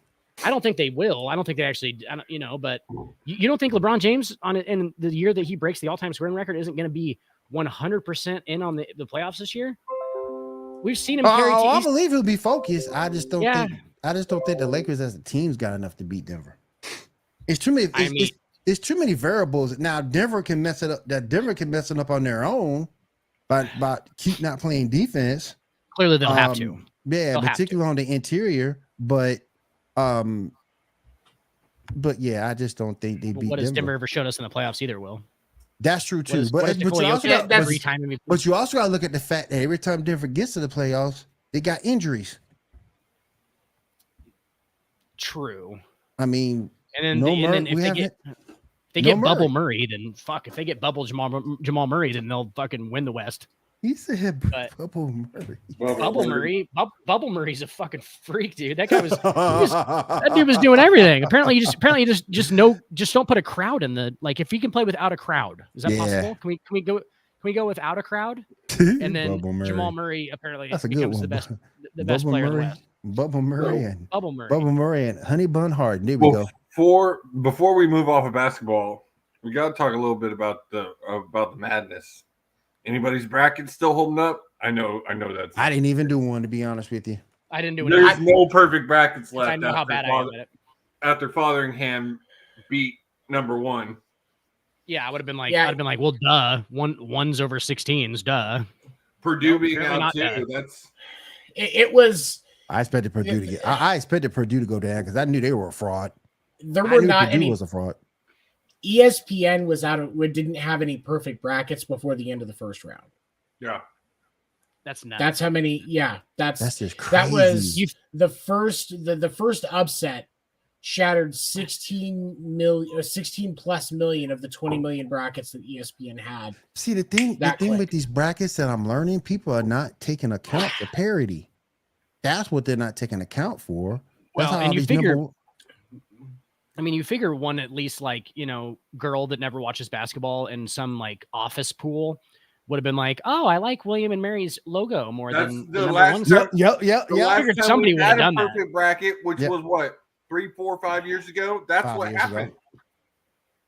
That's Yeah, they're exactly just like, what happened. I like that name more I than like that name more. I like that name. You should figure somebody would have done that 1 over 16, but Yep. not one fucking person. But nobody in the brackets predicted or went off of parity because college sports has parity, particularly in men's basketball, and no one accounts for that. And I think that's why people don't pick these upsets. And a 1-game basketball game is Mhm. almost like it's almost as toss up as a 1-game baseball game. Yep. Mhm. Yeah. Like it's almost as big of a toss up. Like you have to have like over a certain period of time. Like do we think that the 16 that beat the one was, or who was it? William and Mary, is that the team that beats the one? See, I don't even know. William Mary. As William, okay. Farnham was one of them. I think Do we- William and Mary's was Well, another. the one a couple of years ago was William and Mary's. Do we think that they were a better team than Virginia when they beat them? No. No, they clearly Hell weren't the no. better team. But like, it only takes 1 game. It's Right. just as big of a toss up. Um, Like, especially if those dudes are playing hard. Right. Just go look at who Fotheringham lost to last night in Florida Atlantic. They only beat Memphis by a point, 9-8. Which, by the way, Penny Hardaway's reaction after that game was fucking hilarious. He threw a water bottle. He was so pissed. Yeah. Shout out to Penny though, because he got that school to the dance. So shout out to city Penny. school. So shout out to city Penny. That literally, they're not very big. Yep. I'm rooting for a Texas championship. Baylor U of H. I'd be happy with that. Shout out to Penny Hardaway paying his players before it was legal. Exactly. Exactly. Ahead of his time. So true. So true. Nick Saban, ahead of his time. Hell yeah. Still doing it to this day. He's trying to keep Scott that Frost, NIL. ahead of his time. Yep. Yep. He's trying to keep doggone your boy from Alabama trying to compete with the NIL money. That's what he's trying to do. Ahead of his time. Way ahead of his time. All right, Josie. Where are we going? We coming Tom back to Osborne you. ahead You of got his you got the game pulled Oh, wait. up. Hang on. Yeah, you got the game pulled up. Yep. Ba-bam! Yep. Jakob Pertl. Jakob Oh. Pertl. Parrot. Show the silhouette. All right, here we go. Show me. Is that Embiid? No. That looks like Nerlens Noel, kind of, but it's not. It looks like that could be Nerlens Noel. That could be. Is that your first guess? I don't want to make that my first guess. No. But I mean, we probably should just to get it kicking off. But Yeah. Yeah. let's go ahead and do it because Oh, Oh wow. good first guess. Jared Allen? No, Jared Allen has No. a throw. Yeah, bro. That would have been too easy. Let me look up where the Atlantic Division is because I follow the NBA pretty freaking closely and I don't know what the fucking Atlantic Division is. Hang on. Boston. Yeah. Okay. I'm gonna keep thinking this until I guess it and I'm wrong. Blake Griffin. It's not Blake. I mean, Is this not Blake? it's just not Blake. Is this not Blake? But I helped. So he is what? How tall is he? He's 6'9". 6'9". But he's a also 6'9", not- a guard. He's a 6'9" guard Yep. or a center, I guess, but that doesn't make a whole lot of sense. How old is he? We got that. Did you get that one too? No, You he's got under. Okay, so probably he's 30. between 34 and 28. Okay, fair enough. Atlantic Division. Blake Griffin. Hey, it helped. It did. How about I got one for you. How about fucking nope, too young, sorry. I was gonna say Scotty Barnes. That's not he's too young. How old is he? 28?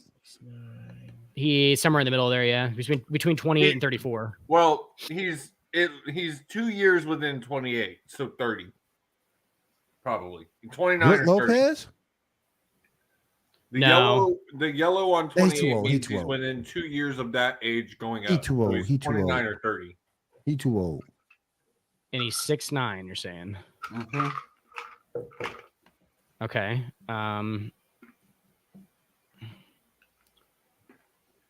Let's see here. That doesn't make any sense.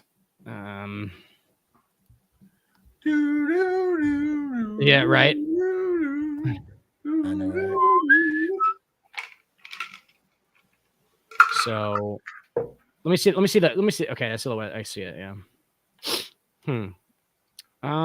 He's definitely black. Let's go ahead and get that. That narrows it down.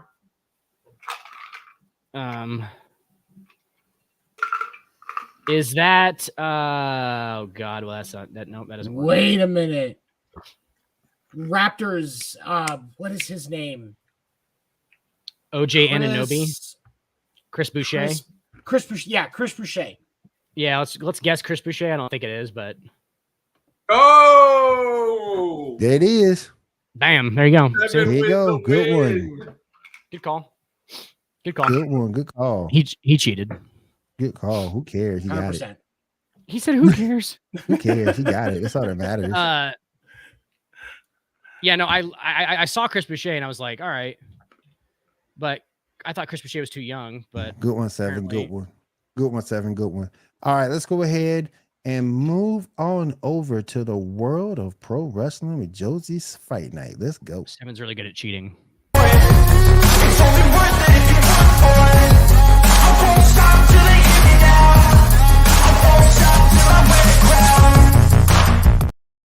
All Don't right, ask Josie, how, what they you ask got? how many. Eat a dick, Patriots fan. So the big thing I wanted to talk about tonight was they Not a announced Patriots fan, by the way. the celebrity addition to the Hall of Fame. Will, did you see? No. It's a good one. Who? Andy Kaufman. Oh. Oh. Yeah. Yeah. I hadn't heard. That's amazing. It was announced today. Hmm. Of what? Shout out to Rey Mysterio. The comedian Andy Kaufman, I know who the fuck was- Andy Kaufman is. Thank you, Josie. he was heavily involved in wrestling Shout out I to in know- the I know. 80s, wasn't it? in Yeah. the 80s. real quick. Shout out to Rey Mysterio for making the Hall of Fame. I'm going to get to that, goddammit. I just want to say that real quick. Always I jumping love ahead Ray of me. made it. I love the fact that Ray made it, even though he never But- got his rematch with John Cena. I'm really excited for this pick because You can find the Hall of Fame in general is a joke. We've talked about that last week on Fight Night. Hell yeah, it is. But Kaufman should have been in. He had in the 80s, he's one of the people who really started to turn people on to wrestling. Who was his beef with? It was him and I he had was a big actually beef about to, I was actually about to say that. Savage? The man who I think is going to induct him, his huge rivalry was with Jerry the King Lawler. with- Okay, yeah. And I'm pretty sure Lawler will induct him. That's awesome. And Posthumously, obviously. it's posthumous, and like again, this should have happened when he died. He especially with WWE, he had a lot of time to the first WrestleMania. Like, Yep. There's a lot of He should have been recognized by them a long time ago. yes. Yeah. And I but agree. what I love about this is that it's not a celebrity just getting in for like Donald Trump or Snoop Dogg. Andy has a wrestling background. He was a pro wrestler before he was an actor. He had some great matches with Lawler in the old school Memphis days. Mhm. Like I said, he was in the first Mania with another match against Lawler. He loved pro wrestling, and I think had he stayed alive and not had as many issues, maybe would have come back to it at one point. Well, I heard that he's actually just Skip Bayless now.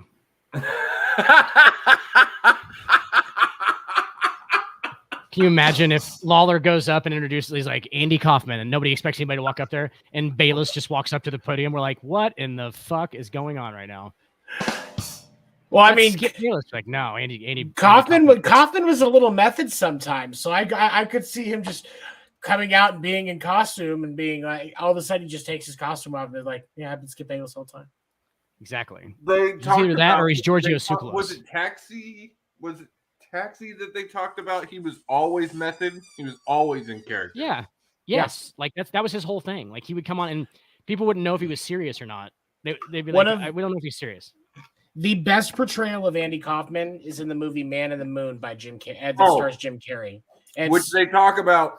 Lawler has talked about several times how creepy it was almost. that just shows the talent of Jim Carrey, but it is a spot by every account, any comic that I've ever talked to, because I have been lucky enough at some points to have met comics that worked with him, and every single one of them says that it's spot fucking on. Yeah.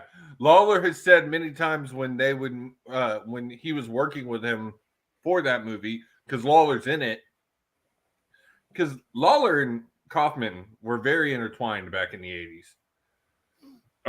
And he said just watching Jim do him was almost creepy. Like it was like the second coming of Andy.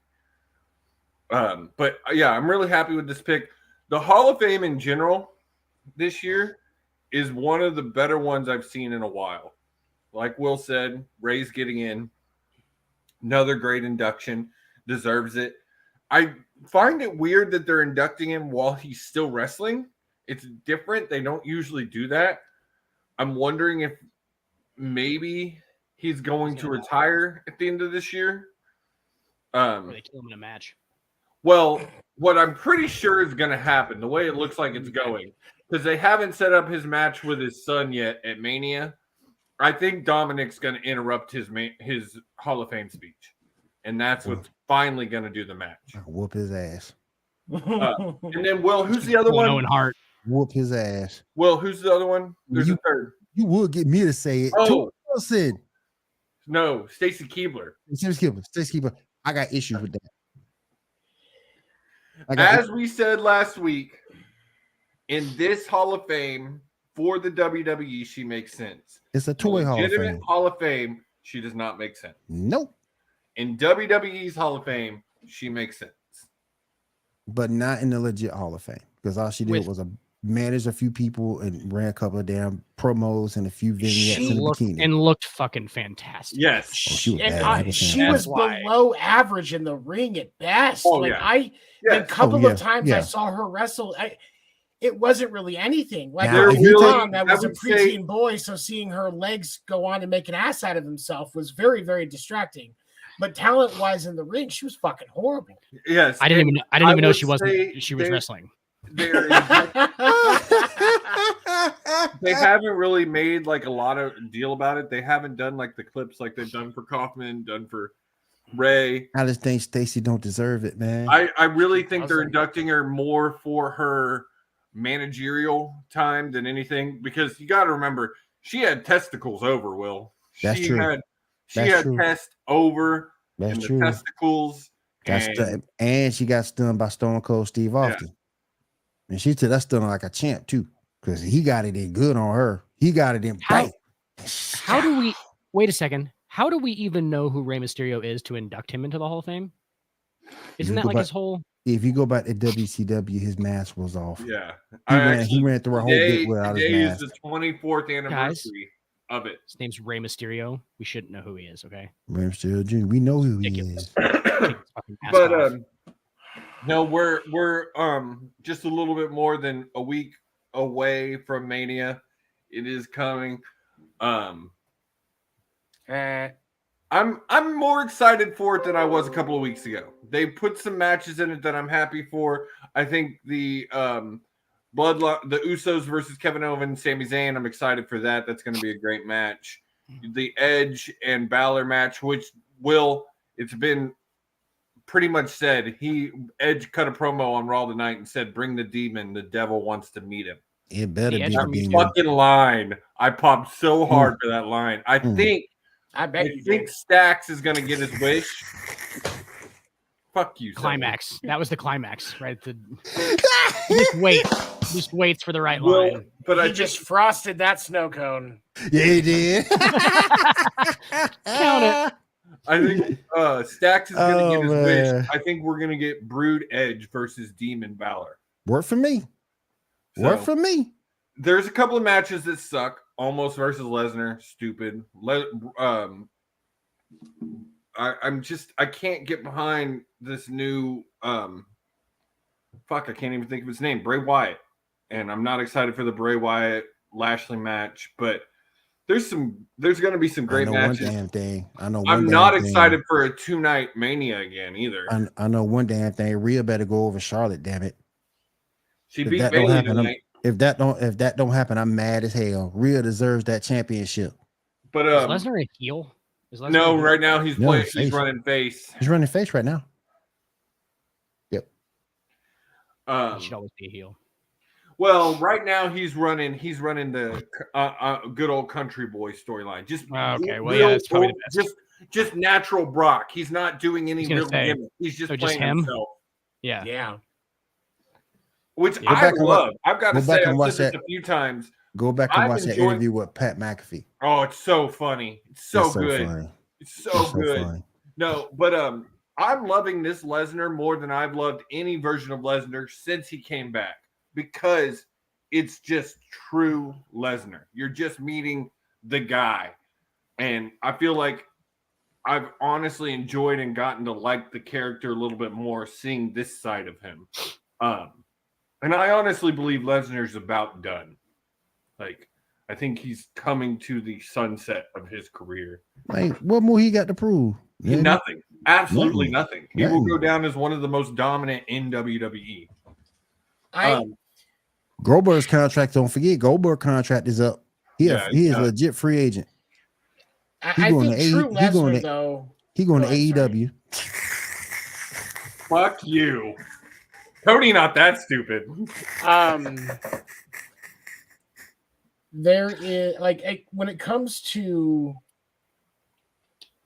dang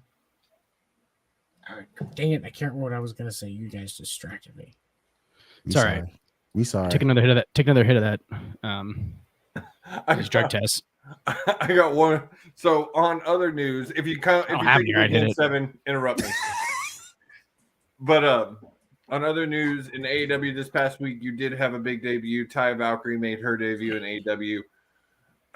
This is a big signing for them in their women's division, which right now I would say is the highlight, one of the big highlights for AEW. The women's division is really coming along. Taya is a big signing. And Will, I think we might finally get our wish. I think this might be the person who finally beats Jade. I think so too. I think so too. I don't see why you bring her in if she's not going to be the one, because as we've said many times over, I just don't feel like anybody on the roster at this point is believable. At least not people that you have available. Right. Maybe Saraya's in another match. Toni Storm, maybe she's in another storyline. Yep. Any of the freelancers, maybe. She's beaten Ruby Soho twice, so no. Yep. But the other women that aren't in major storylines, she's beat them over and over and over again. Yeah. And so I think Taya makes the most sense. Taya would be a great second champion. And not to sit and like, oh my fucking God, what the fuck? Nope. You just came out. and 7 just left. But that boy ain't right. That boy ain't right. That's a good one. You need to keep that one. That boy ain't right. But no, wrestling this past, I mean, you look like a retarded ninja. He looks like a pup. Raccoon. He looks like something you see in a BDSM bar. Oh, damn! He done went there. What do you think I work ain't for? Going that far. Damn. I ain't going that Here's far. the thing. I don't think someone who is telling their friends as that they're a furry needs to come out as a furry, but it seems like that's what you're doing here. I respect your choice, but I still think it's fucking weird. Okay. I'm just gonna let you know. Dan, that's the same thing he said to me when I came out. I was gonna say the fact that you know what a furry is just telling enough, because I don't know what is that. It's someone who likes to dress up as an animal and have sex. Sometimes have sex. I do know people that are like in the person that's just for cosplay, not sex. So there are two sides to that coin, and I will. There's an X-rated. I'm definitely there's a G-rated. I'm definitely wants to have sex as an animal type. That's definitely it. Yeah, I had zero. How the hell did show get from damn legit sports to damn furries? Yeah. The hell, man. Well, it'd be one thing if this is one of the weird. It'd be one thing if this was one of the weirdest rants we've ever went on, but it's not. So no, it's really not. And it makes sense. It makes sense that I'd be a raccoon because I like to have sex with all the trash. Dun-dun-dun. Sex with trash, really? Yes. Like actually with the trash, not calling the humans trash. Like I'm like cottage cheese containers and stuff like that. Erica, you haven't been here in like 2 months. You don't understand like how off the rails this show has gotten. And hey, and the more off the rails, the more the viewership just goes.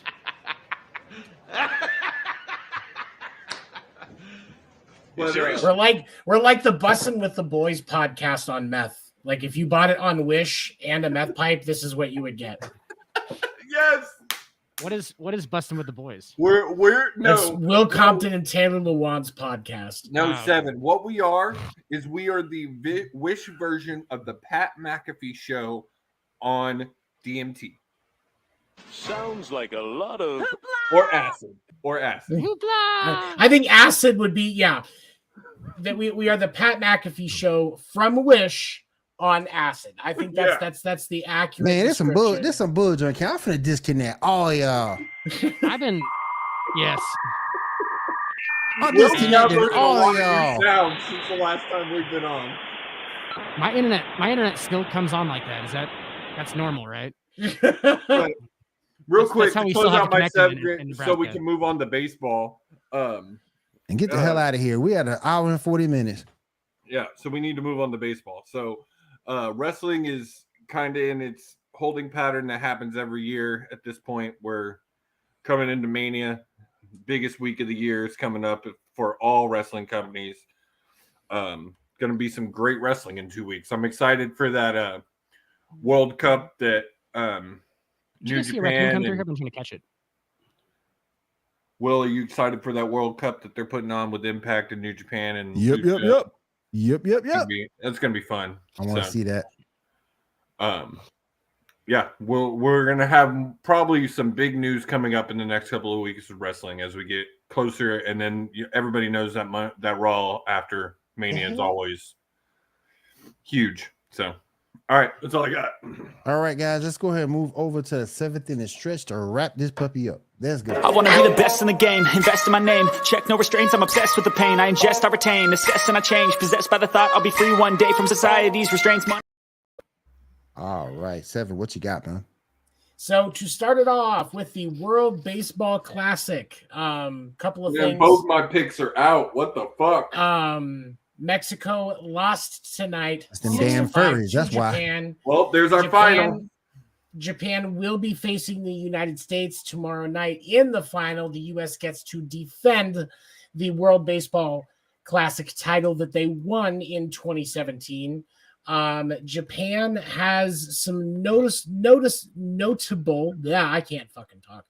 Japan does have some notable furries. players on their roster, including Shohei Ohtani and player that I was quite interested to get to see Tony? more of. Why were you interested in that guy? I'm trying to get his name back up in front of me because I don't want to mess it up. Yoshida, Matsu. I can't remember. I can't remember how to say his first name. Last name Yoshida, a player that Boston signed from Japan on a 5-year, $90 million deal. Hit a 3-run home run in the 7th inning to start a scoring run by the Japanese, where they would win 6-5 tonight. I actually watched the home run happen. It was beautiful. People gonna stop saying he was overpaid real quick. Isn't like Masaki Yoshida or something? Matsuka. Matsuka. I think it's Matsuka Yoshida. And I'm sorry I'm butchering your name if you happen to watch, because I'm sure you're a big fan of the podcast. Well, Yoshida, yeah, he gets it translated. Yeah, he gets it translated. We are big in Japan. We are big in Japan. Height-wise. We are. So Tony, not so much. We are. So if I go over there, I'm a big star. Yeah. Yes. Yes. Tall Oh one. yeah, For sure. oh yeah, baby, yeah, yeah. That's what over there, Jack. We're gonna go get him a buffet. Hell yeah. Japan, hide your women. Hide them. How'd you If kill? I'm- No, How'd your wife? some of them look like men over there, so they're all right. I'm gonna be careful. We're gonna be selecting them. I'm gonna get a select few. Make sure The you few, look the under proud, the they skirt mine. before you go behind the door. Under the skirt before you go behind the door. Okay. Watch out for the Thai boys. Look for your desired appendage. Not going to judge whichever one that is. That's between you and God. I don't care. But check first, Okay. because it can go both ways. Like that's the thing. Is like generally it can go both ways.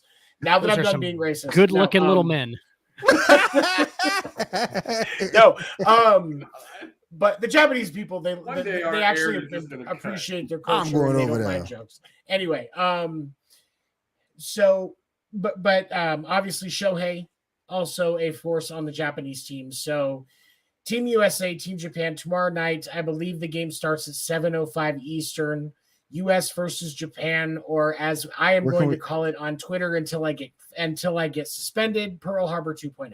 I knew you were going to say that. Hey, Seven, real quick. Isn't Japan the only team to have won it twice? And if the U.S. wins this, they will tie that record? I believe so. And Where Japan can we will watch is these going for their guys? third. Fox. Fox Okay. is running Okay. all of the World Baseball Classic games. And then I got to say, it's been a great tournament. Like, it's been... The tournament has been legitimately good enough that it has stoked the argument. It has fed the argument against the rule changes that Robert Manfred made, because they didn't implement the pitch clock because because it's not something that's used in all the leagues, because the other leagues, the batters don't take 5 minutes between pitches to adjust their fucking shit every goddamn pitch. Right, and how efficient they move. It's exactly, they actually just get shit done. That's why we need the pitch clock in the US game. Yes. It's not for the pitchers. The pitchers want to throw their shit, except for there was one guy that throws for, I think it was Colombia. He was trying to get onto a major league team. The dude has a 16-second windup. Ain't no way in hell he's gonna make it in the majors. Well, no, Luis Garza from the Astros is having to do away with his rock the baby cha-cha. He can't do it in the pitch clock time. Yeah, and that's the thing is you're gonna see, the biggest things you're gonna see is no 10-minute windups from pitchers and no 5-minute adjustments between pitches from every batter on every pitch. Like, it's just going to cut that stuff out, which I'm okay with. There's people that like the purity of it. Go fuck yourselves. I don't want to spend 6 hours watching a game that can be played in less. Like, that's the thing is it's entertainment. It should be efficient. I hate seeing Luis have to give that up because it's so iconic for his pitch. But I agree 100%. I guess Dan just got bored of us and like, I'm out. Yeah, I think he's having technical issues. He might. But we are seeing spring training plug on. We are just a couple of weeks away from the start of the Major League Baseball season. Yeah. Spring training really gets started this next week after the Classic, right? Like, it'll really. Because after the Classic, all these guys are going to go to their teams, and you'll start to actually see them towards this last part. But spring training's really been going, like, because that game that I went to a week and a half ago, there was a lot of starters that were in that game. Belly was in that game. Like there was most of their starting lineup that wasn't playing internationally because of the World Baseball Classic was in that game. And it was Cubs and White Sox. Like there were decent rosters on both sides. But for me, the one thing that pisses me off, and I'm going to go on this rant and then we can wrap up. I agree with you 120%. I'm going to hold on. I don't do this for myself very often, but hey, whoa now. I want to make sure that I'm front and center for this. Keith Olbermann, sports writer, had the fucking balls to disrespect the World Baseball Classic and say that stars shouldn't play in it because it's meaningless baseball. Those were the actual words he used, were meaningless baseball. These guys were fighting to be on their national teams, to be able to represent their family's country on an international level. And the honor that brings, like being an Olympic athlete, and you are going to have the fucking wrinkled nutsack. The way he said it, to call it meaningless baseball. Injuries happen in spring training every fucking day. Yep. Do not disrespect this international competition. And he didn't even just disrespect the competition. He disrespected the players, saying playing where your grandma got laid. That's some fucked up shit. That's an old white guy that thinks that just because he has the platform he does, he gets to say what he wants. This same nutsack thinks that Barry Bonds is not a Hall of Famer. This same nutsack thinks Roger Clemens is not a Hall of Famer. Keith Olbermann, you need to fucking retire and shut up. Well, I would and we rather also- listen to Kurt Schilling talk about aliens than you comment on baseball. Go fuck well, yourself. We also sir. got to remember, Oberman wasn't always a sports writer. He started off as a actual news correspondent whose big fat mouth got him in trouble. Started with ESPN. Well, before that, he was actually on, I think, MSNBC. Like, he was actual news. At one point, he was not a sports writer. He was like an actual Actually, pundit. I think he was on CNN at one point. if I CNN, remember that's it. correctly. Thank you, Okay. Seth. Okay. He was okay. an I was actual, gonna say, 'cause before he was a pundit, like a political pundit at Yeah. one point. Said some shit, got himself in trouble, then went to ESPN and became a sports writer. Yeah, this is why old white guys should not be allowed to have microphones. Just take them all away. I mean, Skip Bayless proves that every day. Facts.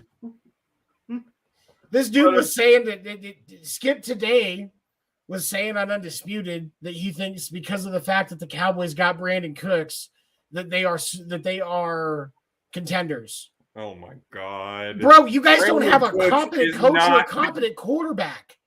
Brandon Cooks is not the key to your Super Bowl ring. I'm sorry. He's a good pickup for the Cowboys. He's going to be a good fit, but he is not the only answer. They are not getting anywhere near What an do you- NFC Championship game until you get rid of Mike McCarthy or Dak.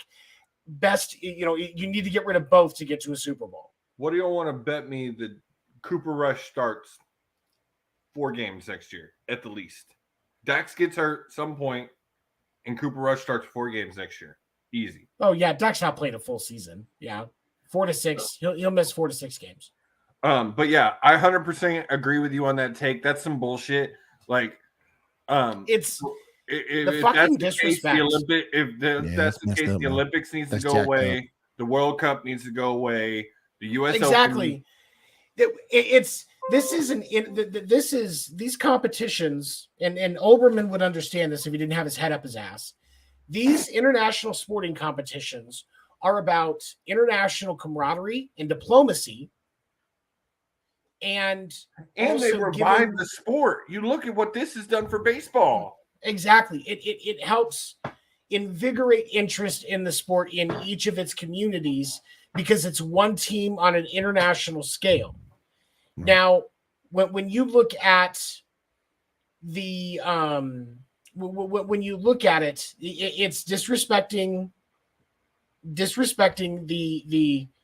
the World Baseball Classic because of American baseball is saying that international competition isn't important enough to our American game that has 162 games in the season is too fucking long to begin with. Yes.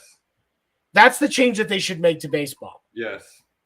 Cut it in half. Like that's the main change. I mean, you go to 100 games. 100 games of playoffs will Fair. be fine. I'll give you that. I'll give you 100 games. 100 games, yeah, I mean, because of the fact that it's a slower game, Yeah. it's a little bit more of a relax. Like I can see having a little bit longer of a season. I mean, But- I think half would be about 80. So yeah, I would go with Yeah, because it's 162, half would be 81. So 100 games a year would be perfect for baseball. And I say this as an avid fan of baseball. Like Same. the length of the season is I can't get into it until after the All-Star break. Like that is when I really It's- start to follow things. I have during baseball season because I always get MLB TV. I have games going in the background most of the day, like through my earpiece or just on my phone, just going. I'll look down and see scores and shit like that. But I Do that actually with wrestling. get in to start watching games, like really sitting down and watching, unless it's a Red Sox game, until the break. Yep. Like I make sure that I do my research for stuff that we cover here and on the Diamond Report. But when it comes to like really just watching a game to watch a game, if it's not a Red Sox game, I'll see it after the All-Star break. Yep. All Like right. when it's baseball when it's actually not the meaningless baseball, which is April, May, and fucking June at least. That's meaningless baseball. Keith Yep. Olbermann. Go fuck yourself.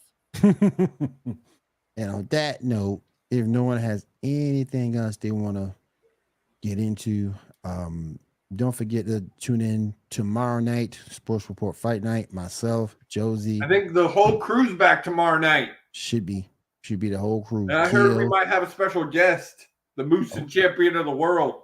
Oh, cool. That'll work. That'll work for sure. Wait a minute.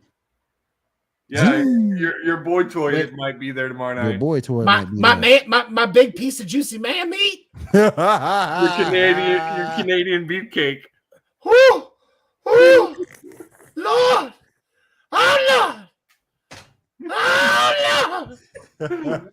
Gene, if you're watching. Oh my goodness. Yeah, but I think Stacks, Kill, me, Will, got a lot to talk about on this road to Mania. We're going to talk more about Kaufman, more about the Hall of Fame. Yeah, make sure you join us 10 nights in.